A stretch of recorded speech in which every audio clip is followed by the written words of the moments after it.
이 마인드맵의 줄기를 따라 사무엘하의 내용을 살펴보겠습니다. 사무엘하 강의안, 하나님의 마음에 합한 왕, 다윗의 영광과 눈물, 도입, 다윗의 왕정이 펼쳐지는 대서사시. 여러분 안녕하세요. 지난 시간 우리는 사무엘상을 통해 사울의 몰락과 도망자 다윗의 훈련 과정을 살펴보았습니다. 오늘 우리가 함께 나눌 사무엘하는 그 기나긴 기다림 끝에 마침내 다윗이 왕위에 오르고 이스라엘의 황금기를 열어가는 장엄한 이야기를 담고 있습니다. 하지만 사무엘하는 다윗을 단순히 위대한 영웅으로만 묘사하지 않습니다. 그의 눈부신 성공뿐 아니라 뼈아픈 실수와 그로 인한 가정의 비극까지도 아주 솔직하게 기록하고 있죠. 이 마인드맵의 구조를 따라가다 보면 우리는 한 인간의 성공과 실패 너머에서 역사를 주관하시는 하나님의 거대한 손길을 발견하게 될 것입니다. 하나님의 마음에 합한 자라는 칭호가 결코 완벽한 인간을 뜻하는 게 아니었다는 사실을 확인하는 시간이 될 거예요. 자, 사울의 전사 소식을 듣고 슬퍼하는 다윗의 모습부터 시작해 봅시다. 첫 번째 줄기, 승계와 통일, 헤브론에서 예루살렘까지 1장에서 5장. 마인드맵의 첫 번째 줄기는 다윗이 이스라엘 전체의 왕으로 우뚝 서는 왕권의 확립 과정입니다. 1.1. 사울의 죽음과 다윗의 애가 1장. 다윗은 사울의 죽음을 전해준 아말렉 청년을 오히려 처형합니다. 하나님의 기름 부음 받은 자를 해한 죄를 엄중히 물은 것이죠.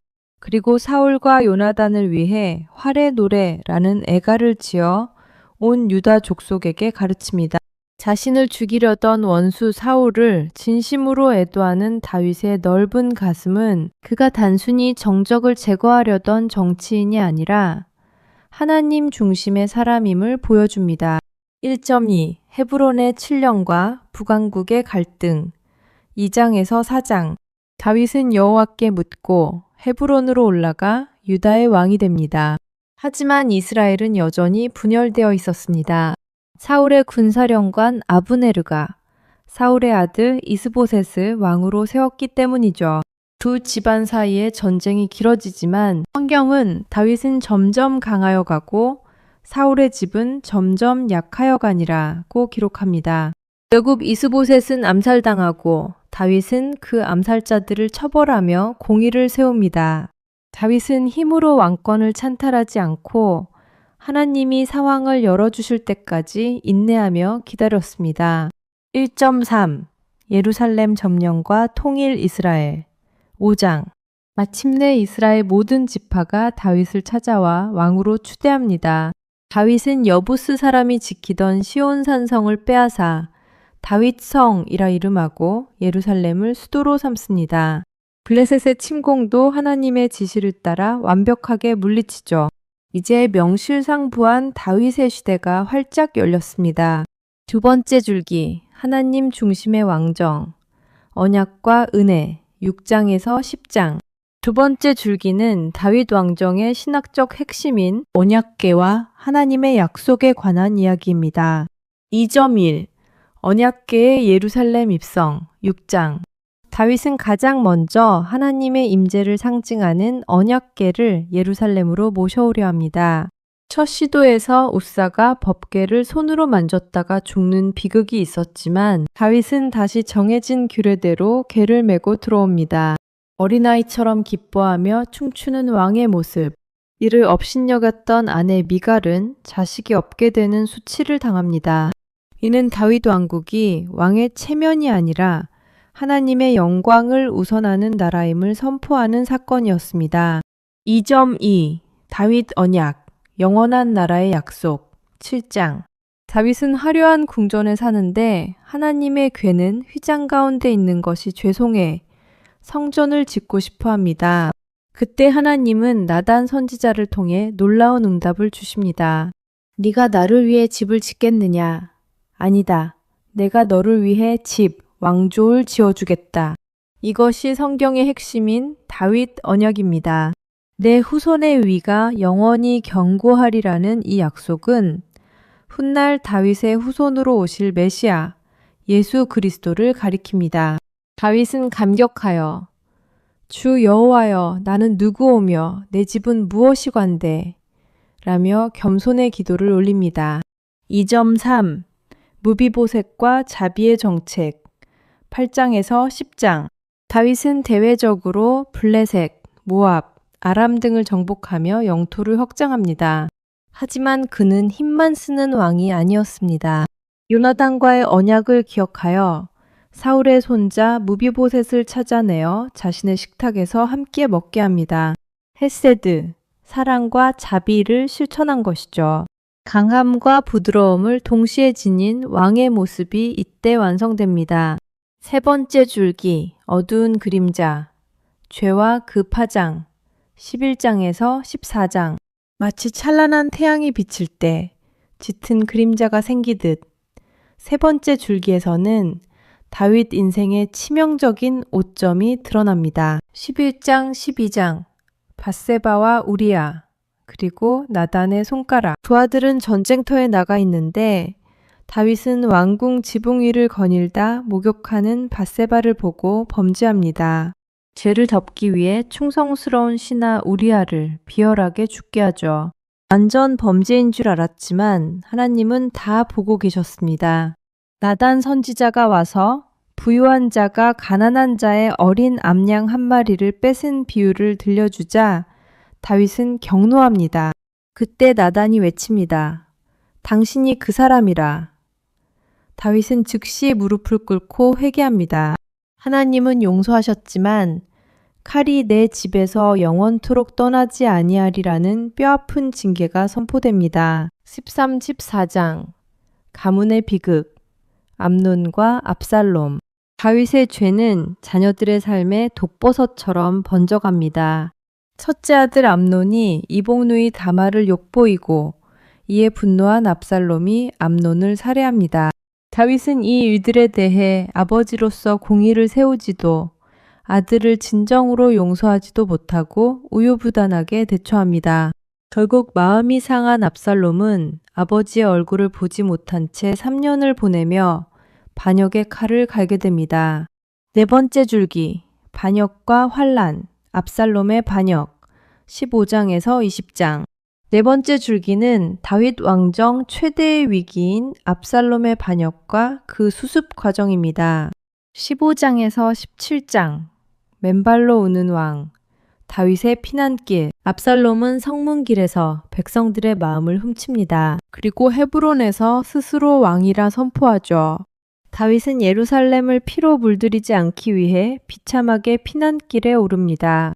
맨발로 머리를 가리고 감람산을 오르며 우는 다윗. 시므이가 독서를 퍼부을 때도 다윗은 하나님이 저를 통해 나를 저주하시는 것일 수도 있다며 묵묵히 받아들입니다. 절체절명의 위기에서도 하나님의 주권을 인정하는 그의 신앙적 본질이 다시 빛을 발합니다. 7, 8장에서 20장 압살롬의 죽음과 승리의 눈물. 결국 에브라임 수풀에서 내전이 벌어집니다. 다윗은 나를 위해 청년 압살롬을 너그러이 대접하라 하고 당부하지만 요압은 나뭇가지에 머리카락이 걸린 압살롬을 죽입니다. 전쟁에서 이겼지만 왕은 통곡합니다. 내 아들 압살롬아, 내 아들, 내 아들 압살롬아. 이 울음은 아들을 향한 사랑이기도 했지만 자신의 죄 때문에 벌어진 이 모든 참극에 대한 회한의 눈물이었습니다. 이후 세바의 반역까지 수습하며 다윗은 다시 보좌에 앉지만 그의 마음엔 지울 수 없는 상처가 남습니다. 다섯 번째 줄기, 마지막 기록, 결산과 성전의 터, 21장에서 24장. 사무엘하의 마지막은 시간순이 아니라 다윗의 통치를 요약하고 신학적으로 마무리하는 부록들로 채워져 있습니다.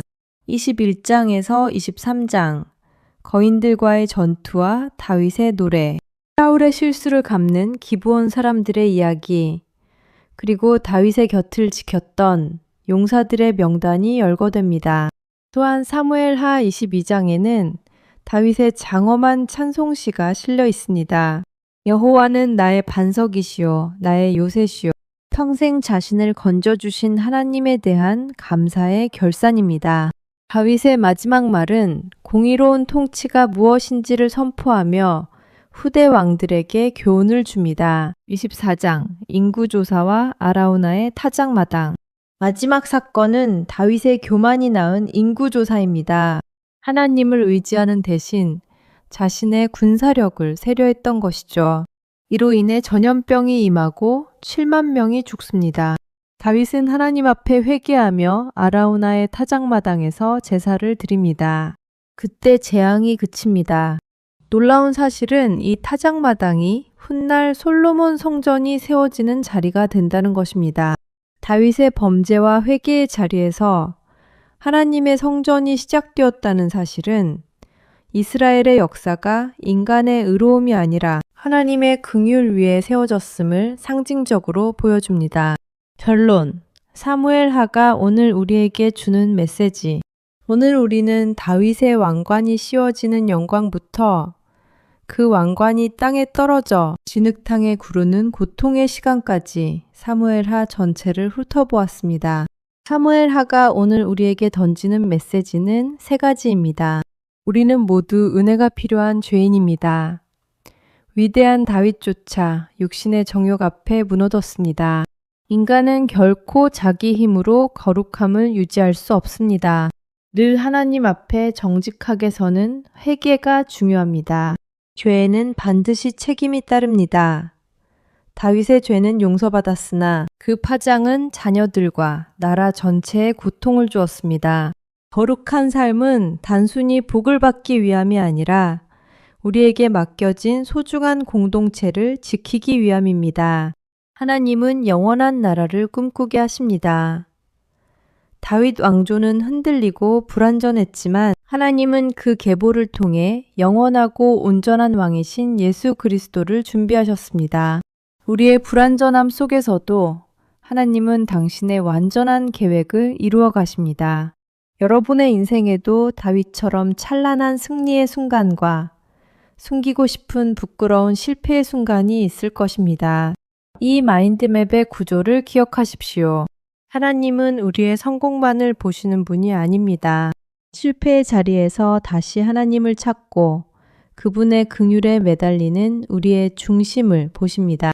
다윗처럼 끝까지 하나님의 통치를 갈망하며 여러분의 삶의 타작마당에서 하나님의 임재를 경험하시기를 축복합니다.